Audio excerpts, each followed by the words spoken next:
This is Los Angeles. Our Lady, the Queen of the Angels, as the Spaniards named her. The fastest growing city in the nation. It's been called a bunch of suburbs in search of a city. And it's been called the glamour capital of the world. A mecca for tourists. A stopover for transients.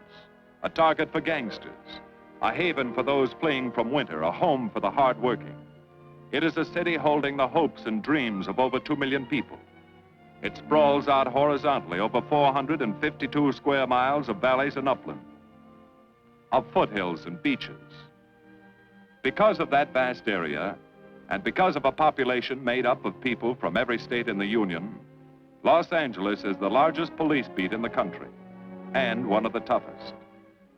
We're going to take you into the city hall where police headquarters are located. Here in communications are the ears and voice of the police. The lights on the complaint board flash 24 hours a day. Citizens reporting a prowler, a lost child, a man molesting a woman, an auto accident, a wild party. Spend an hour or two here and you will think the whole city has gone berserk. Minute by minute, the orders go out to the radio cars in the far-flung divisions. Watts and Wilshire and West Los Angeles. Hollywood and Hollenbeck Heights in North Hollywood. The work of the police, like that of woman, is never done. This is the case history of a killer, taken from the files of the Detective Division. The facts are told here as they happen. The story properly starts here in Hollywood Division headquarters at 1 o'clock of a June morning last year. Officer Robert Rawlins had finished his tour of duty and signed out. It had been a tough day. He'd be glad to get home. His wife would be waiting up for him as she always did.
Hey, fella. Come here. What were you doing back at that radio shop? Just looking. I was on my way home. Live around here? Yeah, a couple blocks down. Let me see some identification. Sure. Yeah, I guess I forgot my wallet. Look, lad, I've got to see some identification. How about my Army discharge? I got it right here.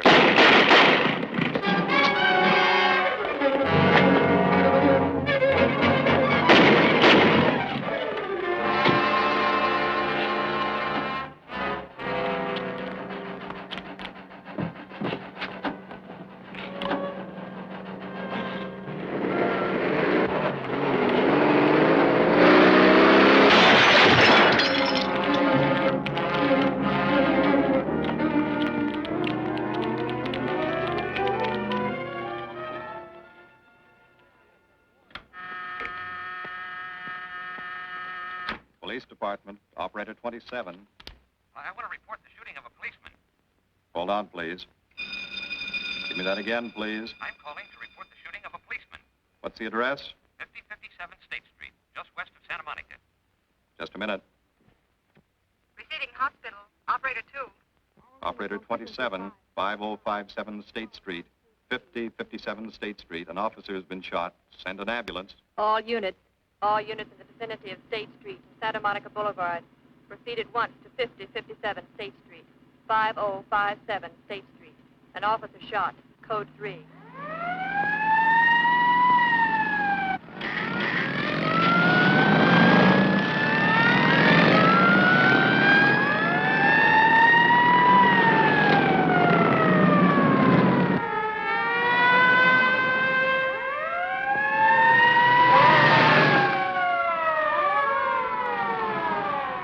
K to Control 1. Control 1 to 80K. Go ahead. This is Breen.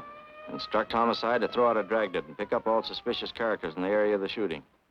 Also notify Sergeants Marty Brennan and Chuck Jones to report to me at the scene of the crime. Control 1 to 80K. Roger.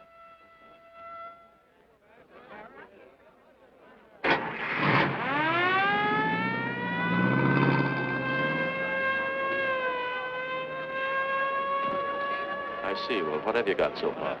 Well, not much, Captain Breen. A couple of cartridge cases. Oh, Marty, Chuck. Hi, Cap. Eyewitnesses? Who was first on the scene, reported it? I was. I live here. I'm a light sleeper, but my hearing is good. And my Did cat... the officer say anything before he collapsed? Yeah, he gave All a description of the fella. On He the was... shooting of the officer. Suspect is a white male American, age 26 or 7, 5 feet 10 or 11, 155 to 165 pounds.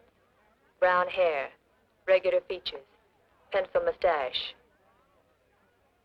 Repeat broadcast. All units. Is that about it? Yes, sir, exactly. And the officer kept saying, he looked like such a nice kid. He looked like such a nice kid. As if he couldn't believe what had happened to him. I see. Is that all? Yeah. Thank you very much. Yeah, well, anything else I can do, I'd be glad to help you. We may call you. Get his name and address, will you, Bob? This door been checked, Lee? Yeah, it's okay, Captain. Find anything? Nothing but some smudges so far. Found this in the glove compartment. I think it's nitroglycerin. Doesn't look quite right. Well, check it down at the lab. Right.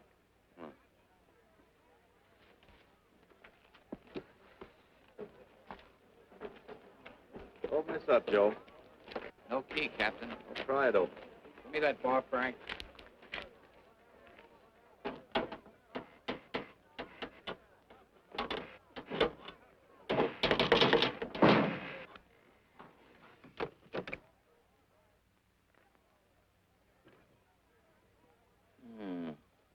Regular arsenal. Yeah, get a load of that. What is it? I don't know. It looks like some kind of an electrical device. United States Navy. It's either stolen or war surplus. Send all this stuff down to the lab and check the serial number on that Navy equipment. Yes, sir. Captain Breen. We found these in the weeds over by the radio store. What do you got? A pair of cloth gloves, Captain. Well, he thought of everything, didn't he? All right, give him to one of the technicians. Yes, sir. Marty, you and Chuck come along with me. Let's go downtown and see what they picked up in the Dragnet. Right.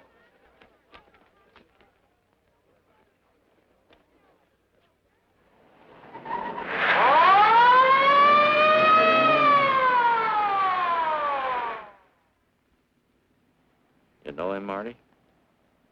Yeah. I know his wife, too. Ever since high school. Captain, I wish you'd let Chuck and me handle this case. All right. I don't want any dead heroes. I just want the man who shot Rollins. The suspects began to arrive at headquarters in droves. The police tossed every motel and hotel and many private homes in a 4-square-mile area around the scene of the shooting. Every available radio car and patrolman and detective was out on the Dragnet. The strings were being drawn tighter and tighter. Many a man returning from a date or a late party or a poker game surprisingly found himself in a squad car, its siren screaming as it brought him to the detective bureau. The Dragnet gathered in some strange fish, and many ordinary ones. All the rest of that night, the detectives probed, needled, questioned, quizzed. Everything was checked. Fingerprints, names, addresses, stories. Every fish in the net was examined.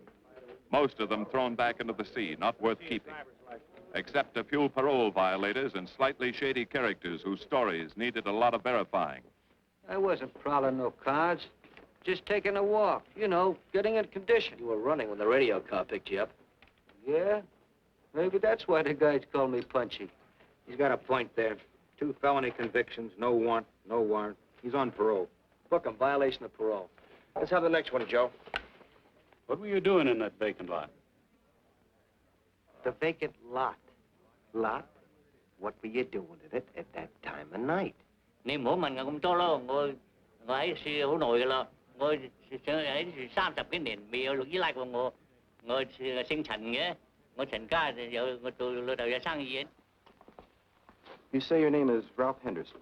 So what? Well, you know, it's a funny thing, Ralph. There's a guy around this town that's been wearing your fingerprints. Only his name is Pete Hannon. Okay. So I'm dead. So what's one more confession in my life? Now you're talking, Hammond. Okay, Andy. Hello, Harry. What have we got here? Oh, some robbery suspects. Candidates for San Quentin. Handsome here is the big shot. He runs the outfit. Have a gander at his record. Car theft, escape from reform school, robbery, assault with a deadly weapon. Not bad. Look at the heater we found on him. German Luger, fully loaded. Redhead here tried to carve up one of the arresting officers with this pretty toy. Nice boys. By dawn, many minor wrongdoings had been uncovered, and a few incipient felonies. The checking of the suspects had been thorough, painstaking, and tedious. But all the work was for nothing. The man who had shot Officer Rollins was not among them. He remained no more than a description, a shadow of a man, mysterious, elusive, deadly, hidden away somewhere in the vast city. As for Rollins himself, he couldn't help. He was in a coma at receiving hospital. Mrs. Rollins waited out the long, tense hours while her husband fought to live. Many another officer's wife had so waited. Many another will. The word came shortly after sunup.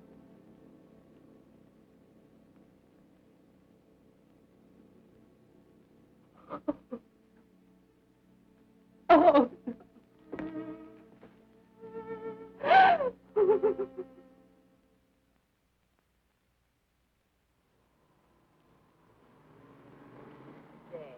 A white male American, 26 or 7, 5 feet 10 or 11, 155 to 165 pounds, brown hair, regular features, pencil mustache.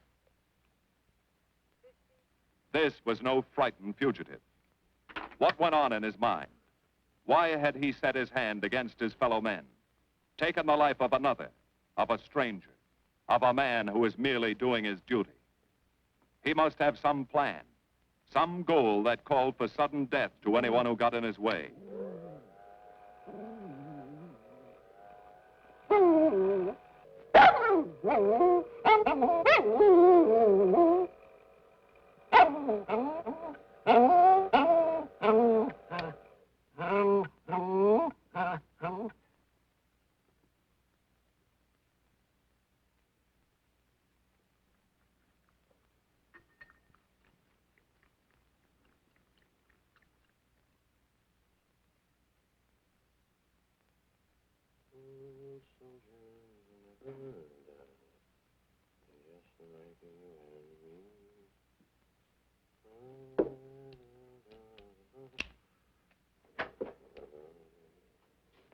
Good morning, boys. Morning, Lee. Hi, Professor. Well, I thought this was safe-cracker soup. You gonna drink it, I hope? I'm really a nice guy. Stick around. I'll prove it. Come over here.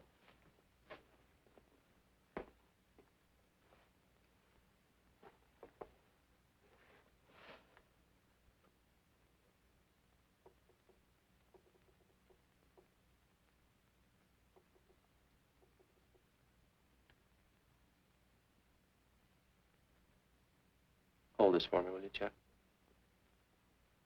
Thank you. Now, if you'll hand me that hammer, Marty. Thank you.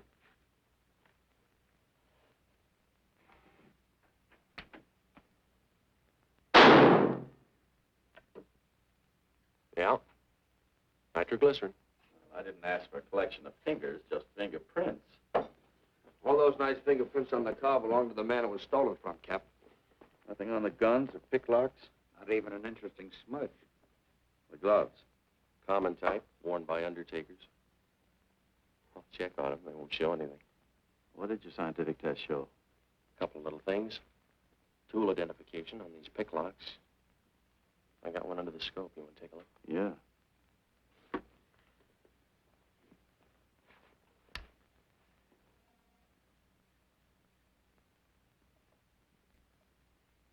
Take a look. I see. Well, it seems to tie the tool up with the lock. Now, if that microscope could only tell us who did it. I'm working on that. No, only an amateur would carry that liquid dynamite in a car. This boy's no amateur. Took the precaution of desensitizing it so it'll take normal shock. Took a lot of other precautions, too. No fingerprints, no identification, nothing definite. Except he's scientific. Knows electricity. Is inventive. Yeah. I'm happy on the trigger. This is Captain Breen. Get me Captain Stevens a burglary, will you? I hate to disappoint you, Lee, but I think you've come up with something. Hello, Steve. How are you? Did your daughter's marriage come off all right? Good. Look, Steve, on those burglaries of electrical equipment lately, were there any where picklocks were used to gain entry? Good. Well, let me know if there's another report of one, will you? I've got an idea the Rawlins killer may be tied in with those. Fine. And give my regards to the newlyweds, too. So long, Steve.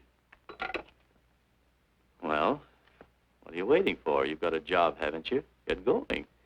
Yeah, let's go, Junior. Hold this for me, will you, Lee? Thanks. And so, with no fingerprints and only a vague description to go by, Sergeant Brennan turned to the modus operandi file. A criminal, like any human being, has his own habit patterns, unconscious traits that can lead to his downfall.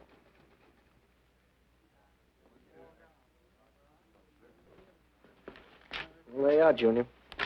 List of burglars who use picklocks for entry. Oh, great. This narrows it down to just a couple of hundred suspects in this area. Give me a match, will you? That may not be so bad. This guy's improved on the system. Maybe he's left his trademark on some other job. Well, here we go, legging it all over town, asking a million questions. What you paid for, isn't it? Am I paid to associate with you, too, Junior? You could do worse. Not this year. Come on.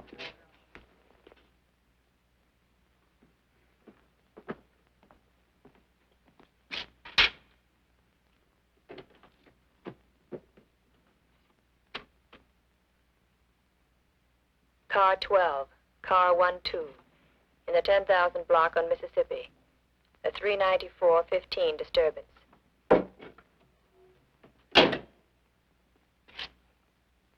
Car 80K, code 1.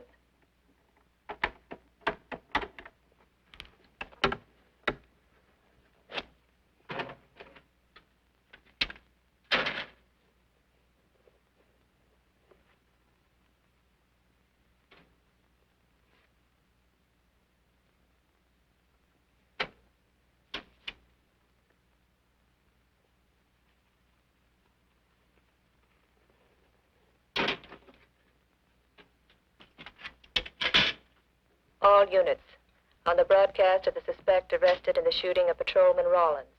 Cancel the cancellation. Suspect released from custody.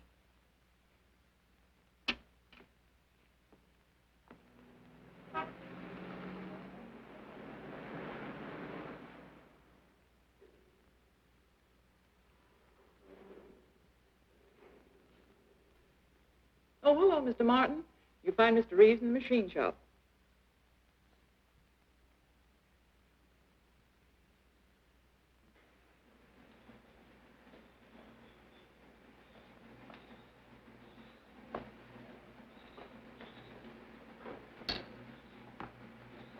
Hello, Roy. Glad to see you. How are you, Mr. Reeves? Hi. I was hoping you'd drop in. I wanted to thank you for showing us how to handle that repair job. Helped a lot.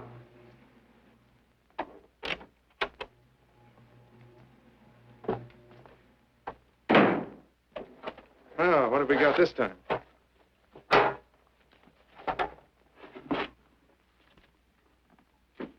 Silograph.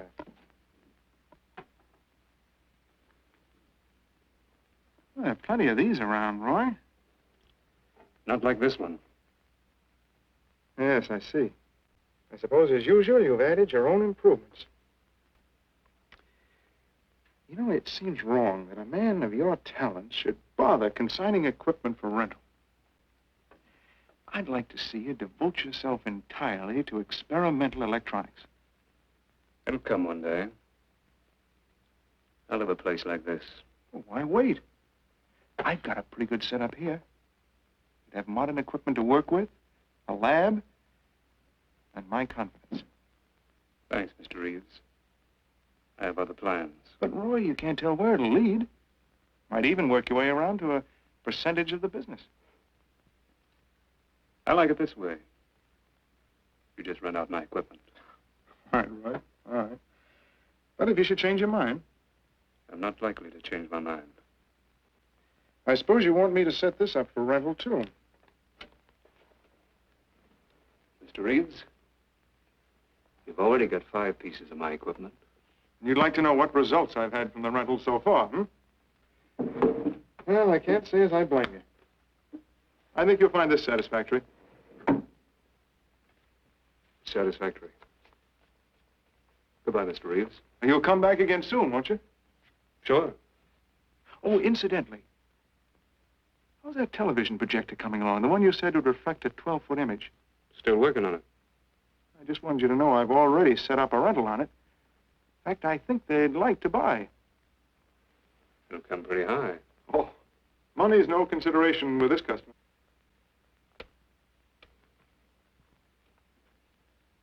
Tell him he can pick it up tomorrow. I thought you said it wasn't finished yet. It'll be finished.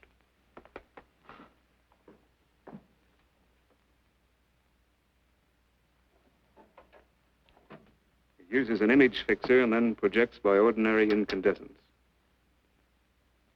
Roy, this is the best television projector I've ever seen. Let's hope that your customer thinks so. He will. Yes? Send him right in, Charlotte. There, you see, our customer is here, begging for the privilege of buying. Better be running along. I'm not much good at business. Oh, but Roy, he'll want to congratulate you. Just see that the price is right. All right, Roy. I'll get you a good deal. So long. See you.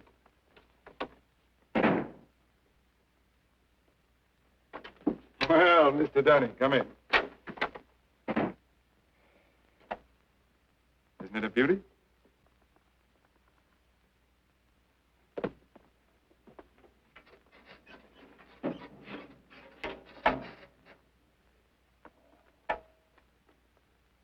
It's a beauty, all right. You like it? I certainly do like it. You see, it's mine. What do you mean? Let me have the police. I built it.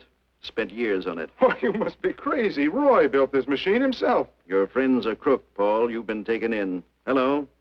Give me the burglary detail. Dear Jim, regarding your inquiry on a .38 caliber Smith & Wesson revolver, oh, come in, boys.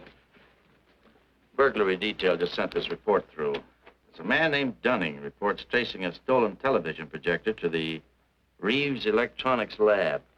Think it's a tie with the Rawlins case? Well, take a look at this fellow Reeves and see what gives. I'll notify burglary. We're following up on it. Right. Come on, Junior. What else did he place with you for rental? Oh, a number of things. All war surplus that he bought on his veterans rating. Oh, is this more of his equipment? Yes. Yes, he left it here on consignment. I'm sure that Roy can explain everything. Well, maybe he can, Mr. Reeves, if you'll tell us where he lives. But I don't know. Mr. Martin's on the phone, sir. I'd better talk to him. I think so, Mr. Reeves. I'll take it in the superintendent's office.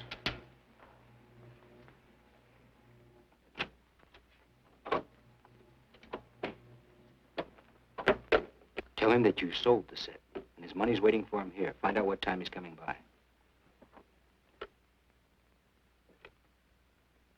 Put Mr. Martin on.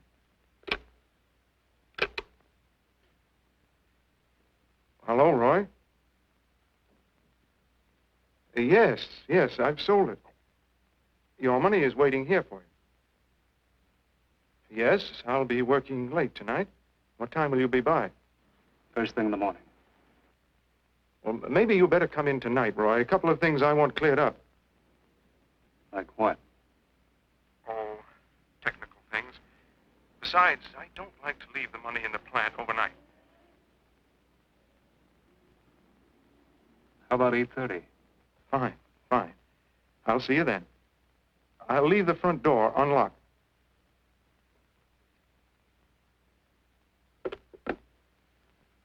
You'll be here at 8:30.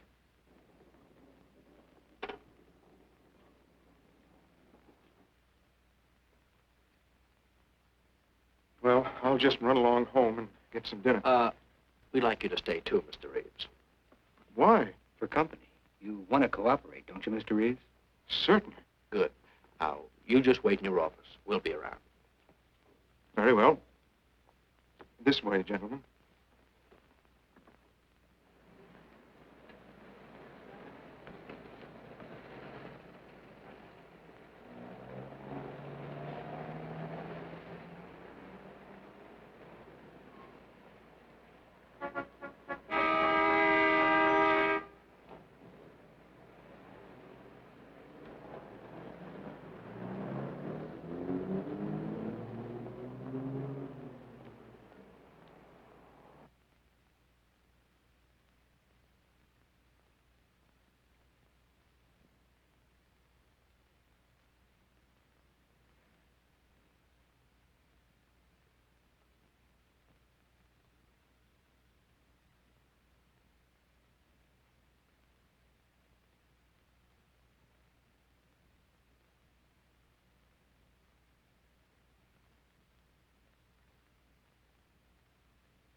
Reeves. Is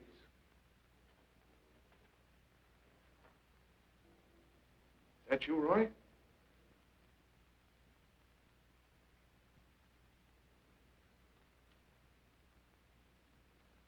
Go outside and block that alley door.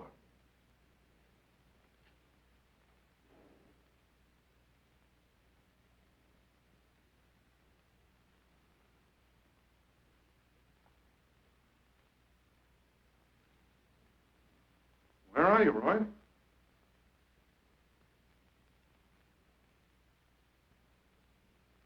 Who's in here? No one. I'm alone.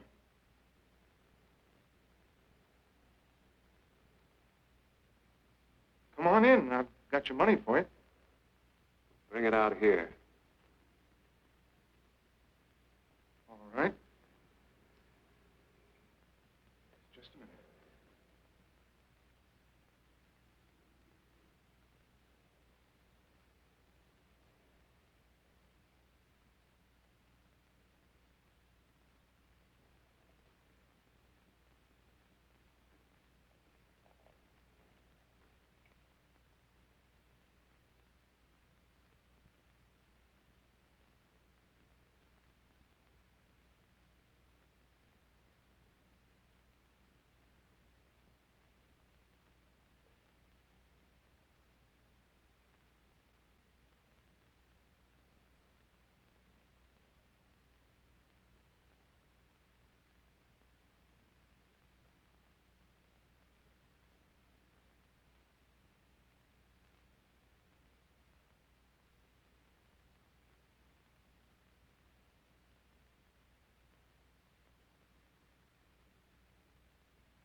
No.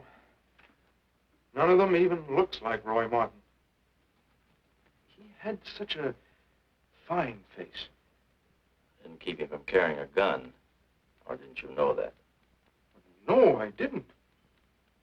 I told you all I know, all he ever told me. What about his friends? Didn't he have a girl? No, I don't think so. He had no interest in anything but electronics. Where'd he pick up the subject? Books, magazines. Mostly from the Signal Corps. He was attached to a radar unit. Get a teletype off to the War Department. That might help.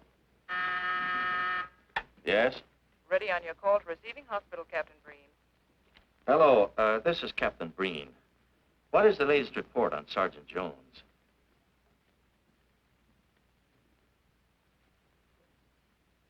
I see. Well, let me know if there's any change, will you? Thanks. Chuck's in pretty bad shape, Marty. He's paralyzed. May never walk again.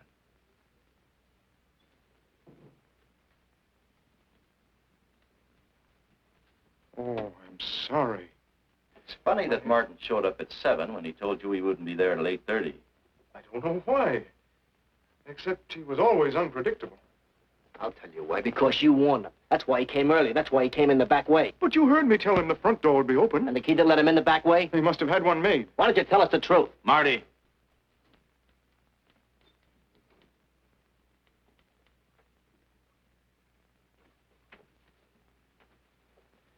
Now, look, Paul. You can make it a lot easier for us to believe your story if you'll just give us some facts. Something that might help us. I told you all I know. I've been gullible, all right, letting him make a fool of me. But I'd do anything to make up for what he did to Detective Jones. Sure you would. You can go now. Oh, thanks. Thanks. My friends, they can vouch for my character. That's good. We'll call you if we need you. Thank you very much. I think he's telling the truth, Marty. I think he's just gullible, like he said. What about the stolen stuff he was trying to peddle for Martin? We'll use it for bait.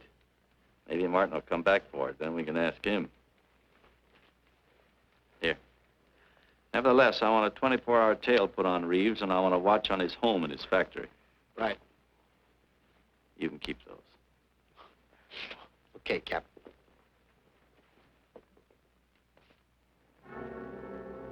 And now the killer changed his tactics, his modus operandi.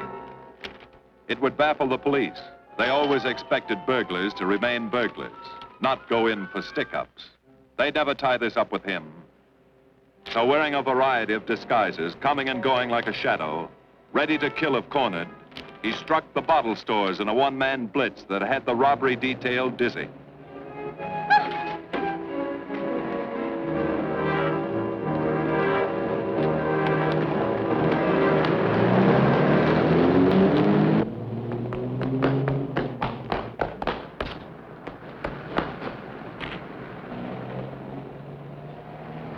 The killer, always resourceful, always thinking along lines that would baffle his hunters, had discovered an ideal avenue of escape.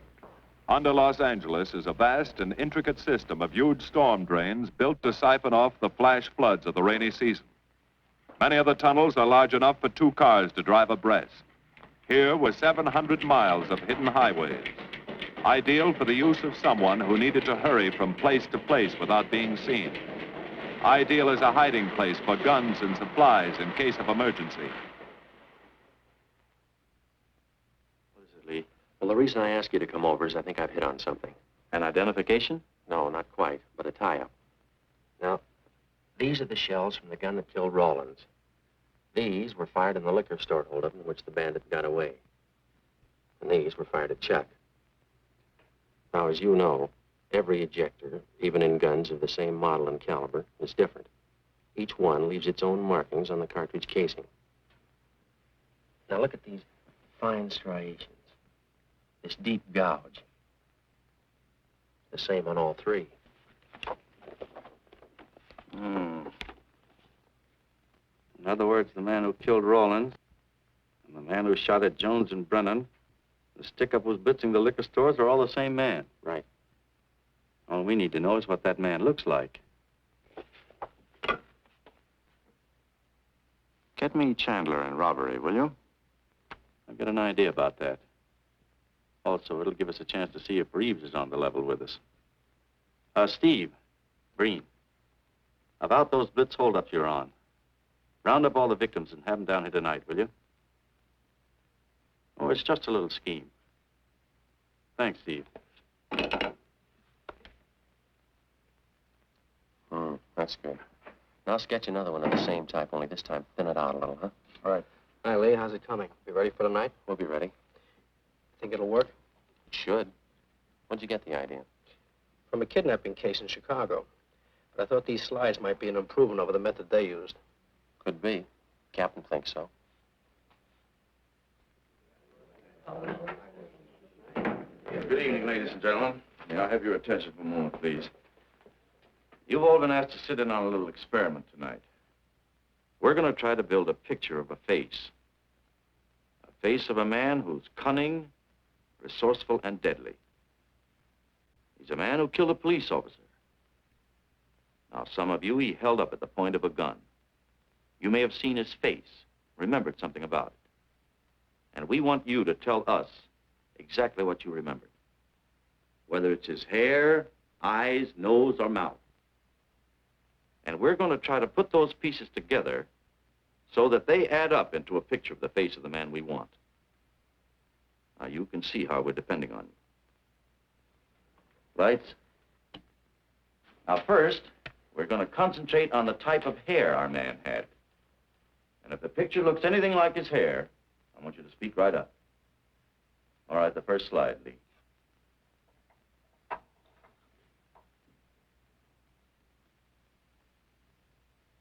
His hair had waves in it, well-groomed.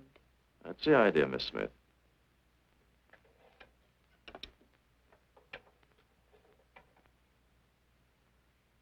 Is that any closer? No, it was parted on the side.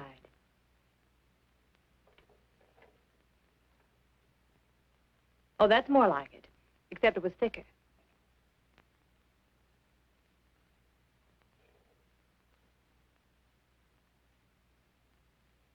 Oh, that's very close. Yes, that's the way his forehead looked. It was broad and high. All right, hold that slide. On the next series of slides, we'll take into account his eyes.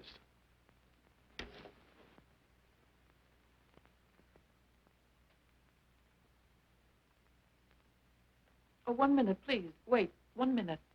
His eyes were a little like that. Maybe a little smaller, like beads. Go on, Lee.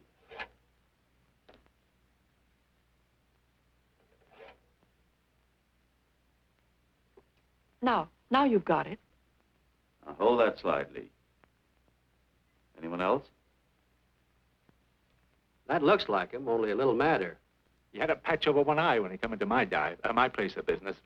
I remember noticing that the one showing was blue. Well, the guy that stuck me up had on horn-rimmed glasses.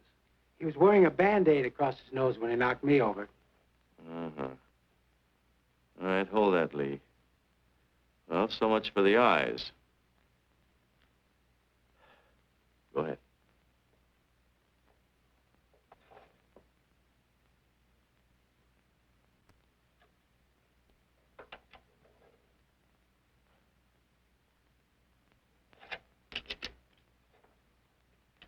Señor Capitán.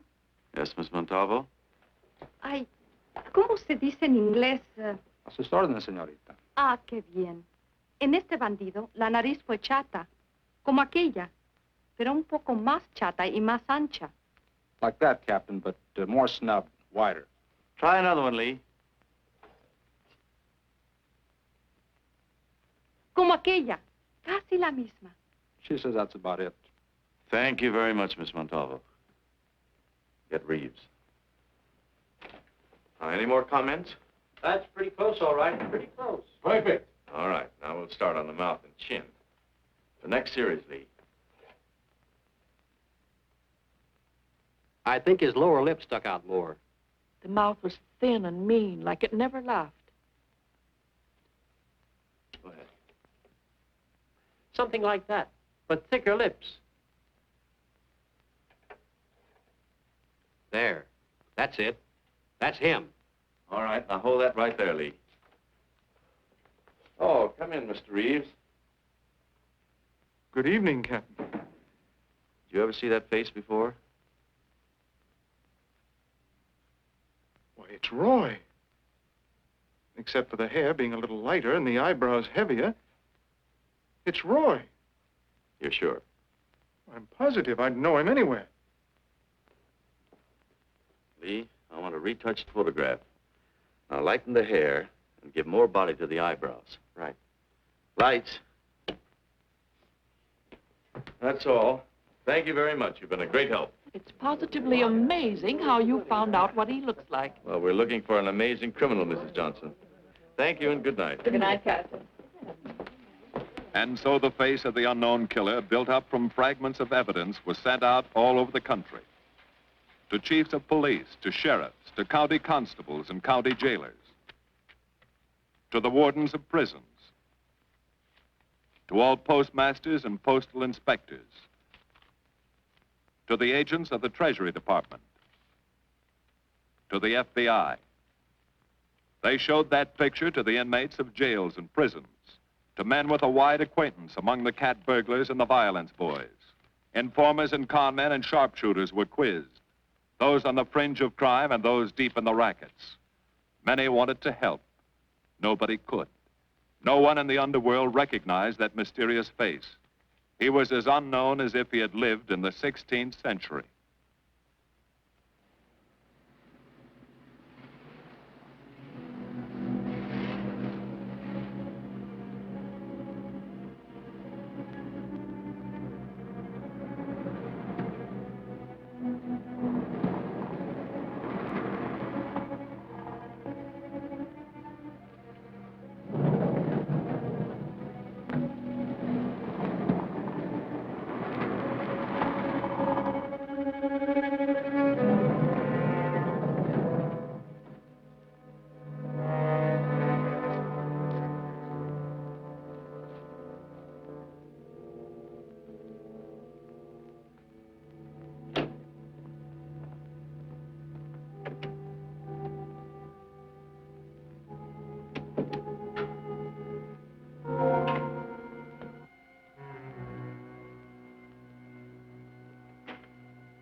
Reeves. Roy. Listen carefully, Reeves. Control yourself. I know you're alone in the house. Act like you're alone. Cops are watching every move you make. The police here? They got you staked out like a muskrat hide, watching you around the clock.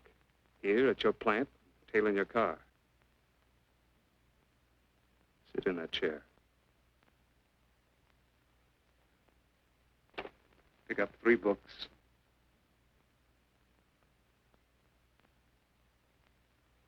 Don't look up and don't answer me. All right.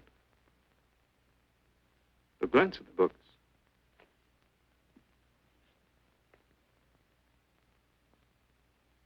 Pick one of them.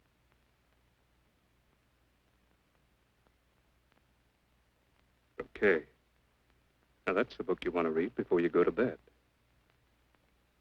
Now, get up and turn off the lamp.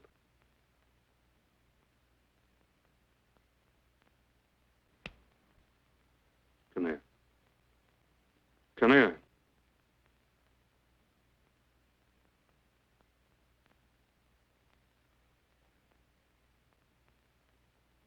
Go in the den.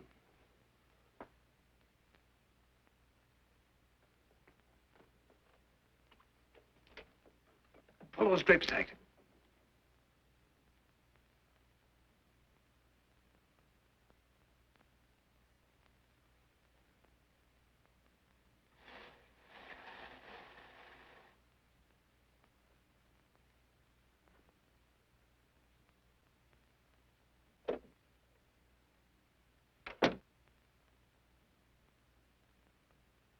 Now get away from them.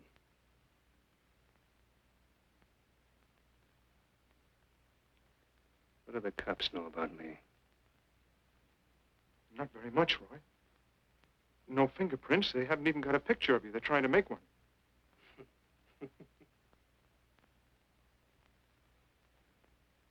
How much cash you got in the house?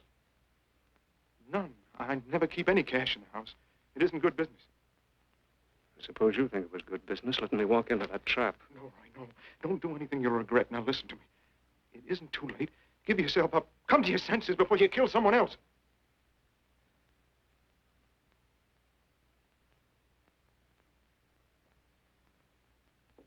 What do you mean, someone else? What do you mean? Nothing. The two officers, they said one of them might die. He's still alive, isn't he? Reeves? I never thought you'd stooge for the police. You almost got me killed. Roy, you know the police are right outside. You'd never get away with it.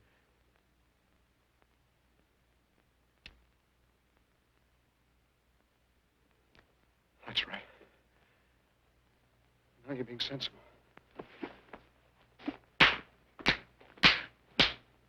I know there's money here. Where is it? Don't worry. I'll get it.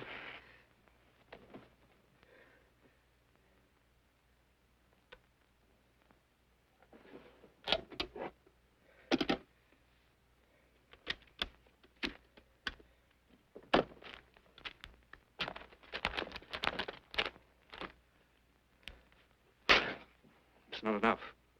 Stuff you've got in mind is worth thousands. I'll get more. Get it. Keep it handy. I'll be back next week, next month. But get it and have it ready. Just give me time.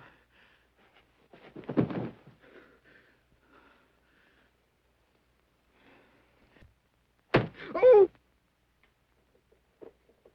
Look, I don't want policemen outside my house following me around. That's what made Roy suspicious. I'm leaving in the morning. I'm afraid I'll have to disappoint you, Paul. Unfortunately, you're our bait. I won't do it. I've done enough. Look, no one's done enough until we find this killer. I asked you to keep a sharp lookout on this house, Marty. I did. Two of the best undercover men in the department were assigned here. That didn't keep Martin from getting in. What's the matter? You tired?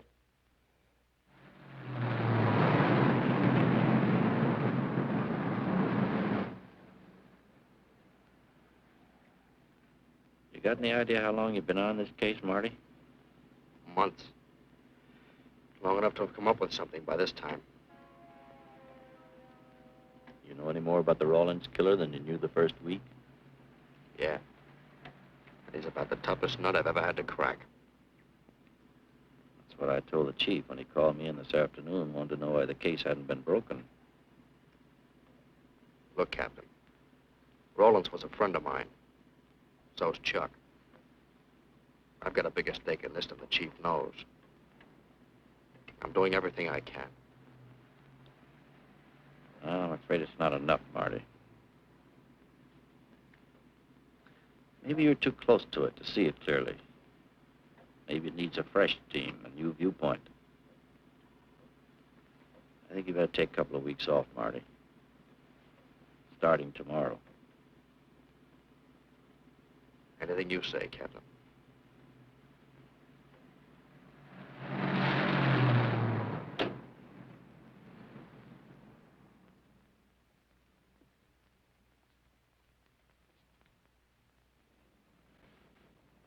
Hiya, Marty. Hi, Chuck. Meet Miss Scanlon, my new bodyguard. He's the one I've been telling you about. Oh, you mean the one with the steel trap brain? How do you do? Hello. Say, this guy been behaving? After a fashion. See, she takes me out in my go-kart, puts me to bed, wakes me up, dresses me. You're perfectly capable of dressing yourself now, Mr. Jones. I'll be back in a few minutes. Well, how's it been going, Junior? Oh, pretty good, Chuck, pretty good. Is that why you're off the case? How'd you know? Breen was in to see me this morning. Oh. Suppose he also told you they put a new team on the case. He told me everything. Yeah. Let's see what his new boys dig up. Well, maybe they'll examine the facts of the case a little more carefully. What facts? That our man's sharp, that he's intelligent and works alone, that he has no record, never leaves a fingerprint and knows every move we make? Sure, plenty of facts, only they add up to nothing. Sure, forget it. You got yourself a 10-day vacation. Go on down to the beach, get a suntan. By the time you get back, the case will be broken. Isn't that what you want? You know better than that. All I know is what I hear. You sit there batting your gums about how the old man let you down. Maybe he's trying to wake you up. He's got a funny way of showing it. There you go, flying off the handle. Always taking things for granted. I wish I could get up and boot some sense into you. He knew what this case meant to me. He still does. That's why he's trying to get you mad enough to do something about it. You don't really figure that's his idea, do you? I know it is. Ah, it's a tough case, Chuck. Not an angle, nothing to go on. You'd know what I meant if you were out working with me. I have been working with you. That's all I've had to do lately, just sit around studying what little facts we have, trying to figure out who he might be. You know the kind of a guy we're up against, then. I tell you, Chuck, this guy's a genius the way he operates. As if he were right there with us every time we go out after a lead. Oh, sure. Breen's been tipping him off just to make you look bad. Yeah, almost like that. Well, he beats us to the punch every time. There's your angle. You just hit it on the head, but you don't see it. Look, start adding. 1, he's unknown to the underworld. 2, he beats you to the punch, right? And 3, it's almost as if he were with you. Isn't that what you said? Yeah? Well, tie that up with a lot of other little things, like the fact that he uses a police gun and the accuracy of his shooting. Anybody could buy a police gun, and the Army could have taught him how to shoot. Yeah, but who taught him how the police operate? Oh, I know what you're driving at, Chuck. But a cop. Those things happen. Yeah. Now, if I were still in the case, I'd start with our own department first, then Santa Monica, Culver City, Burbank, Pasadena. See you later, Junior. Hey! Don't let him out of your sight, beautiful. It's the first time in years he's used his head.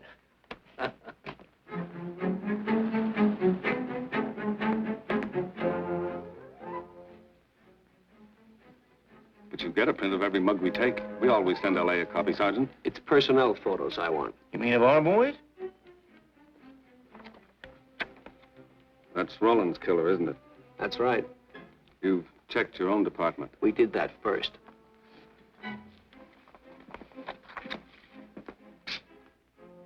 And so the tedious quest went on. Sergeant Brennan wore out his shoes and his patience, going from police station to police station, checking photos until his eyes were blurry. For police work is not all glamour and excitement and glory. There are days and days of routine, of tedious probing, of tireless searching, fruitless days, days when nothing goes right, when it seems as if no one could ever think his way through the maze of baffling trails a criminal leaves.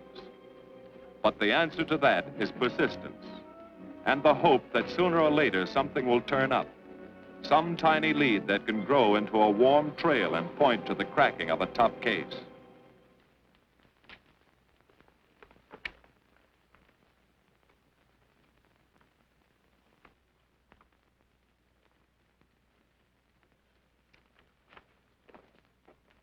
Well, that does it, boys. Can't say I'm sorry you didn't find him in here. I'd hate to think it was a cop. Doesn't seem to be anybody.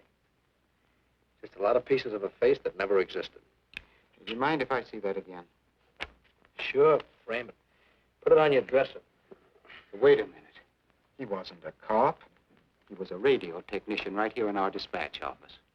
What did you say? I'm saying he worked here in 42. Well, come on, give. I remember the kid well. He was sort of strange, never bothered with anyone in the department, just kept to himself. But he was in line for promotion when he was drafted. Where was he living at the time? I don't remember. Try the dead files. He never asked for his job back after the war. I remember writing to him about it, though. He was an excellent worker. Oh, yeah, here we are. Yeah, this is it. Took a while before he answered, but like he says in the letter, he wasn't interested.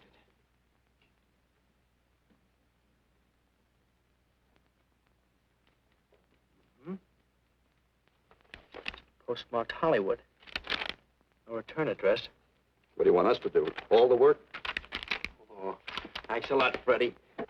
Remember, he was a civilian employee.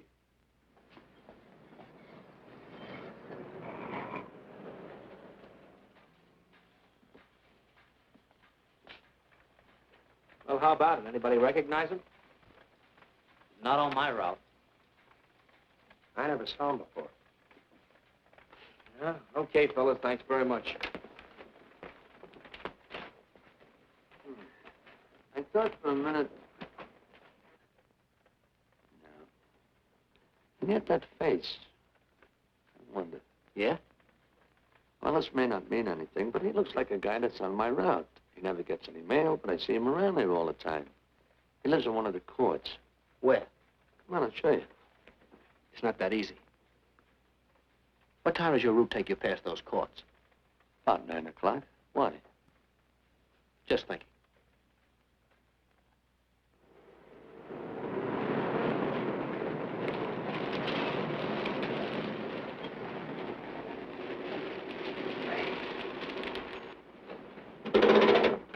You got any chocolate milk? Sure have, buddy. Yeah. Thanks. What's your partner? Straight on back. Second in the yell. Number 7. Right. Kind of warm today, huh? Oh, it's not too bad for this time of the year.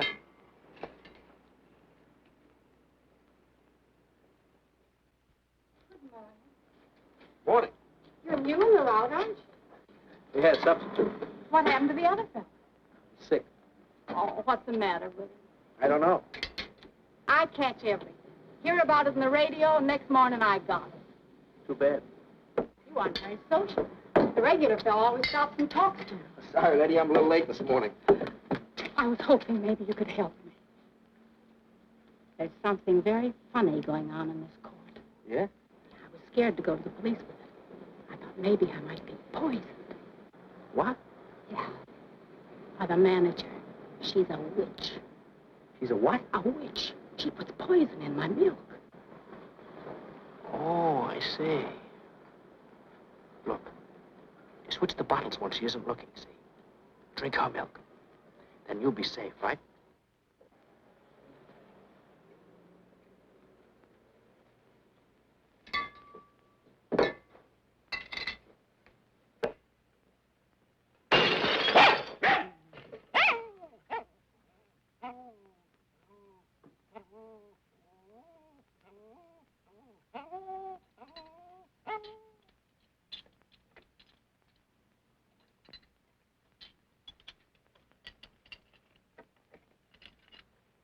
Why, I had a little accident. Got a mop, I'll clean it up. Leave it be. I'll clean it up myself. Okay, mister.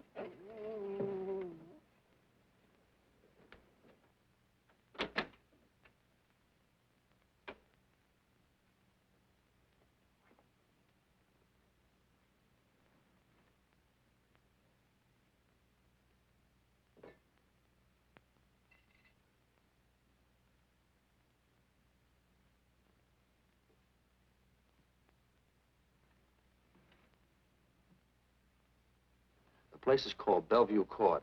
I drew this from memory, but it's pretty close. That's where he's hiding out, right there. You sure he's our man, Marty? Captain, I couldn't go wrong on that face. He's our man.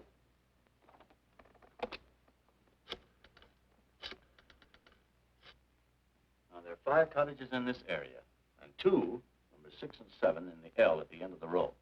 Our man lives in number 7. This building department plan will show you the whole layout. It's bounded on 3 sides by Fuller, Santa Monica, and Poinsettia. Now, the court is partly surrounded by a high wall. Breen, homicide. Good. You keep your eyes open until we get there. Morgan has just gone into his bungalow alone. Any questions? All right, you all have your instructions. Let's go.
We're out on time. Wait 5 minutes. Go around and block the side entrance. Keep your lights off.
He's loose. I want a radio car in a hurry.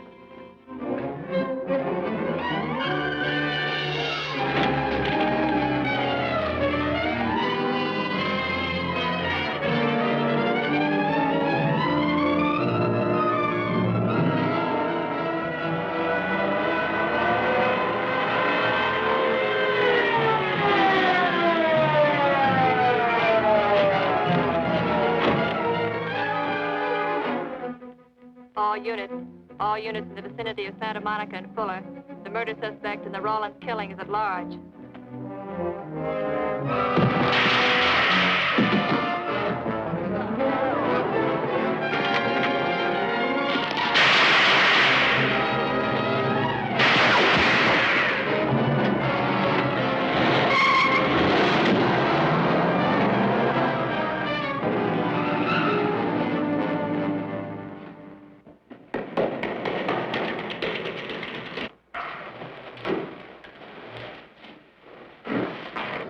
I want a map covering the storm drain system in this area.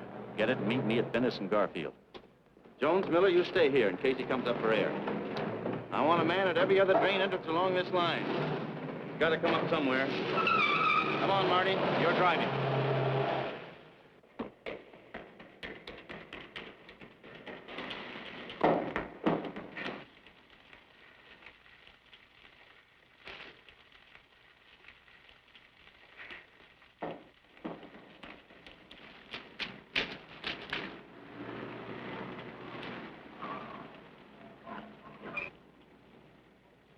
Keep this drain covered. It's liable to pop out anywhere.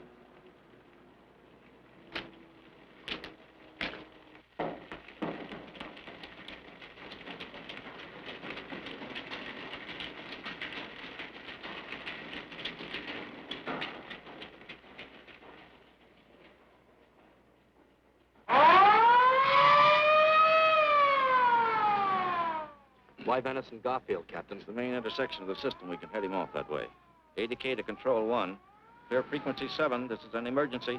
Control 1 to all cars on frequency 7. Stand by. Control 1 to ADK. Go ahead. Notify homicide. Send the following to Venice and Garfield. 4 squads, battle lanterns, gas mask, tear gas. Urgent. This is a code 3. Control 1 to ADK. Roger.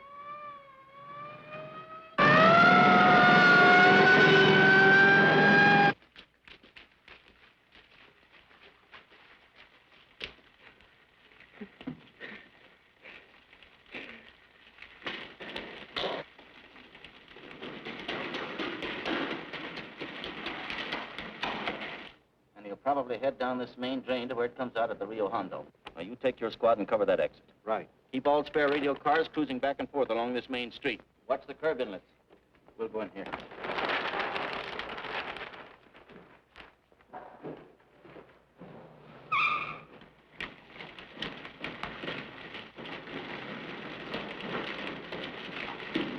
Any sign of him? No. And we've searched every foot between here and the Rio Hondo outlet. Then he must be up ahead.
Thank you.